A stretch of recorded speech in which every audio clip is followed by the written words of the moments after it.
Well, the countdown is clearly on for IRT New Zealand Trotting Cup Day, joined by the racing industry manager, Darren Williams. Gee, we're winding back the clock here. When was your last Cup Day as it involved-wise? I suppose it was about 25 years ago. Yeah, 26, Greg. Yeah, it's a long time ago, so back to where it started. And hey, look, we're looking for a party on Cup Day, and IRT New Zealand Trotting Cup Day's just about upon us, and yeah, we're really looking for a big day.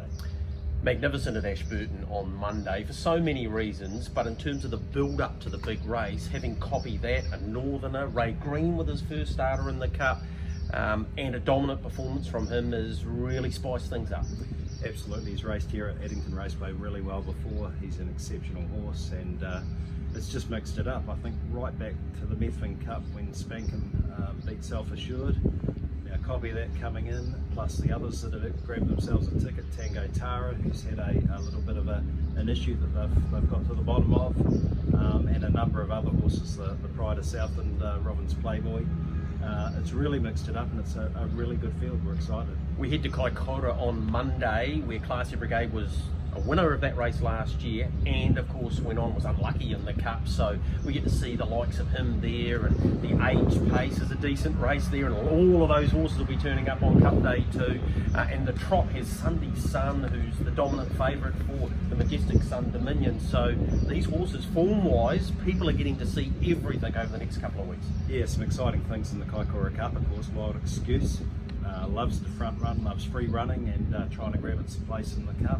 Very impressive in the mares race at Ashburton. Habibti Inter, who was scratched at Ashburton and won the race at Kaikoura last year, and of course went on to win the Dominion.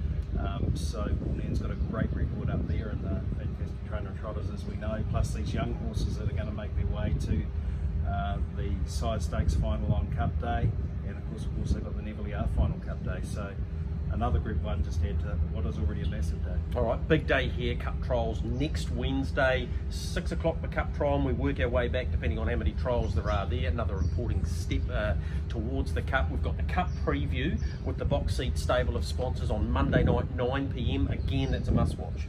Absolutely, the Cup preview is one of those important things. Yourself, Mick, looking after that, and it's great to have the box seat back on here.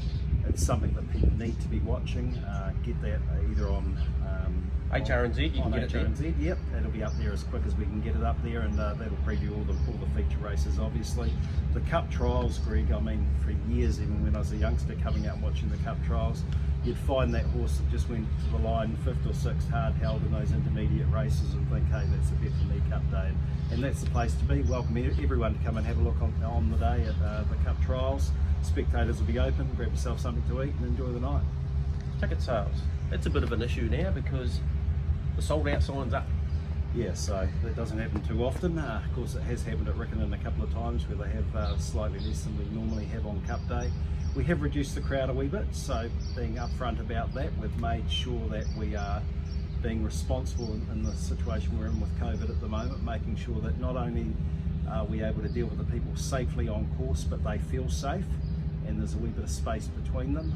We want to do the right thing there, and of course the reality is no one wants to go into a COVID restriction level 2 or 3 or anything like that, and we do have to look at the cost structure of what we would do there and how would we accommodate those people, and what would happen if we put all that structure in place and then went into that level. It's something that we couldn't get out of. So it's trying to balance all of that and making sure that people are comfortable, but it's still going to be a big crowd here.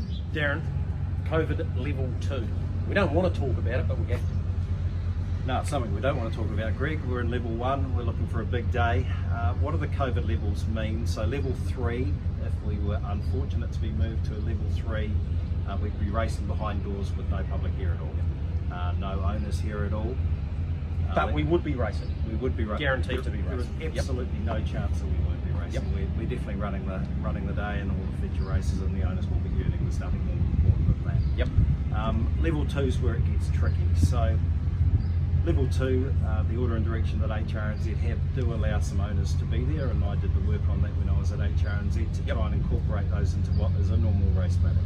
Of course, Cup Day isn't a normal race meeting, and the strike rate of owners attending is much, much higher. Yep.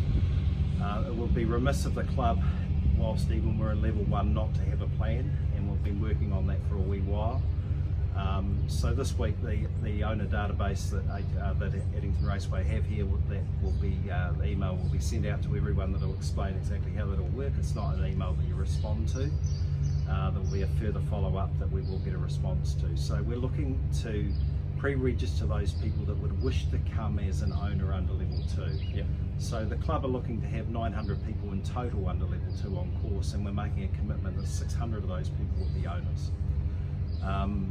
The difference under this level 2 and trying to make sure that we can handle 600 people, because we have to do it in pods of 100 based on the government's regulations around hospitality and events. Yep. So the groups of 100, the 6 groups of 100 will need to stay separate from each other.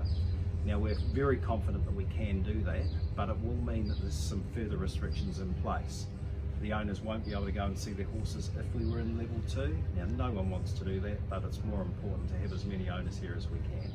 Those pods need to remain completely separate. So we will be requiring them to pre-register. We will be taking a fee of $50 a head off each owner that is coming, each individual owner, which is a way of ensuring that we're able to cater to them. So we'll be delivering a 3-course meal directly to their table. Yep.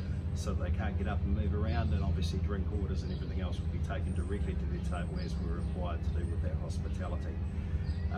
It's unlikely that photos would be taken with horses on the day, simply because the people could be coming from different rooms and we need to keep them separate. And they won't be able to go and see their horses. No, they won't. And that, we understand how disappointing that'll be for people. And look, we hope we don't have to invoke this, and it doesn't look like we do at the moment. But as I say, you've still got a plan. We've got to have a plan, Greg. We've got to have something in place that we can put in place quickly. There's not going to be a lot of time if it happens, and of course you never know when it might happen. Well, we've seen it happen 24, 48 hours later. We're in complete lockdown. So again, you've got a plan for this. Yeah, exactly, and it's just working through that with the people.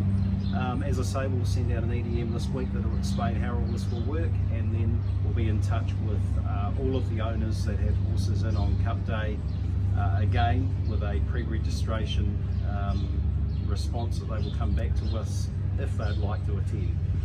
It is for the owners only, so it's a registered owner of a share and a horse. So it's not an owner and partner, it's owner only. Yeah, it's just owner only if we were in level 2, so that we can have the maximum number of owners here.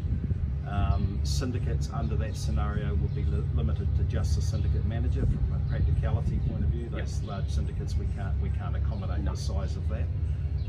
And as I say, it's a backup plan, the club being responsive to have one, and let's hope we don't have to ever invoke it. Yep, I'm totally concur with that. In terms of information for the punters, the hub has to be the HRNZ website. All of the information, including a full betting guide, will be available there.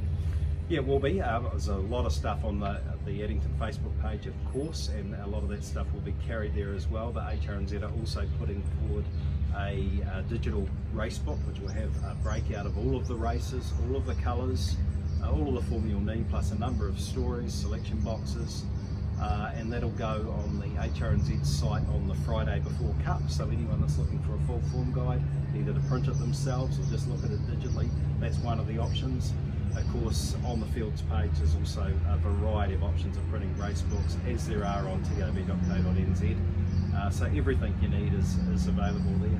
Yeah, look, it's going to be a massive day. You excited? Why wouldn't you be? Oh, of course. I mean, this is outstanding, and then to add a race like the Neverly R Fillies, another Group 1 to the day, is really exciting. I think both those features, the Majestic Sun Dominion and the IRT New Zealand Trotting Cup, both have levelled out, whilst we still have a couple of favourites in them, they've levelled out a wee bit, and you can just see a couple of horses further down the list that you think, well, that horse isn't out of it.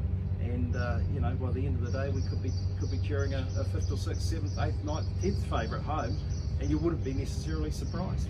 It's not always just about the winners either, and I think of the Cup this year, and a guy like Ray Green, whose history in the game goes all the way back to Cardigan Bay, who he drove prior to him winning the 1963 Cup here. His first starter in the race at aged, I think he's 73 or 74, and then you've got Regan Todd, with a former Cup winner, the Fixer, being his first ever runner in the Cup as well. So great stories. Another one, Jim Curtin with Tango Tari. He's driven 2 Cup winners, and now he's got a horse that he trains in the Cup. So there's always a storyline. Yeah, I mean, Jimmy Curtin's is an incredible storyline. Of course, drove BBC to win the Cup, and Terra de Love to win his first Cup, and then his own horse, Franco Emirate, unfortunately didn't take his place in the Cup when Jimmy was hoping that he would. So it's his first starter, and will cap off his career as a trainer, even though he's a very successful driver. So extremely excited for Ray, as you say, for Regan, and anyone that has an experience with even just having a drive on Cup Day for the first time. But even right down in all of the grades, Greg, those trotting races, we know they can turn up roughies. They have in the past. Sundogs Fly won at 90 to 1 a couple of years ago. And Ridgemont Sun last year for Brad Williamson, of course, caused a massive boil over. We had Darren Keesh with a couple of roughies last year. So it's not always about the favourites, it's about trying to find yourself a winner.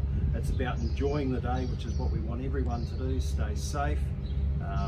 COVID trace yourself into the course. So those QR codes will be all over the course for everyone to do that, and it's about us running an event in the most responsible manner that we can, and everyone in Christchurch having a party. That's what we want to do. Yeah, we're certainly looking forward to that. Next week we'll have the final update with the boss, CEO of Addington Raceway, Brian Thompson, will join us. Thanks so much for your time, Darren. Cheers, mate.